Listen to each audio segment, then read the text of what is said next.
കോട്ടപ്പുറം ശ്രീ വൈകുണ്ഠ ക്ഷേത്രം കളിയാട്ട മഹോത്സവം ആരംഭിച്ചു. തിങ്കളാഴ്ച രാവിലെ പള്ളിക്കര ശ്രീ ഭഗവതി ക്ഷേത്രത്തിൽ നിന്നും ദീപവും തിരിയും കൊണ്ടുവന്നതോടുകൂടി കളിയാട്ട മഹോത്സവത്തിന് തുടക്കമായി.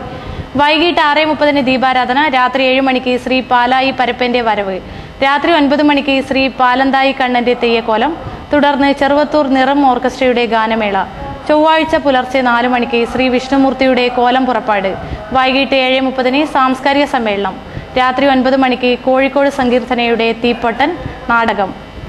ബുധനാഴ്ച രാവിലെ മുതൽ തെയ്യക്കോലങ്ങളുടെ പുറപ്പാട്, രാത്രി 7:30 ആധ്യാത്മിക പ്രഭാഷണം, രാത്രി 8:30 കണ്ണൂർ കാസർഗോഡ് ജില്ലാതല നാടൻപാട്ട് മത്സരം. വ്യാഴാഴ്ച രാവിലെ മുതൽ തെയ്യക്കോലങ്ങളുടെ പുറപ്പാട്, രാത്രി 8:30 മാനന്തവാടി രാഗതരംഗ് ഓർക്കസ്ട്രയുടെ ഗാനമേള ആൻഡ് മിമിക്സ് കോമഡി.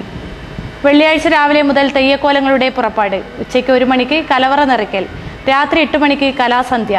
ശനിയാഴ്ച ഉച്ചയ്ക്ക് 12 മണി മുതൽ അന്നദാനം, വൈകിട്ട് 3 മണിക്ക് ശ്രീ വിഷ്ണുമൂർത്തിയുടെ പുറപ്പാട്, തുടർന്ന് എഴുന്നള്ളത്ത്, തേങ്ങയേറ്, ശ്രീ വിഷ്ണുമൂർത്തിയുടെ മുടിയിറക്കൽ ചടങ്ങോടെ ഉത്സവം സമാപിക്കും.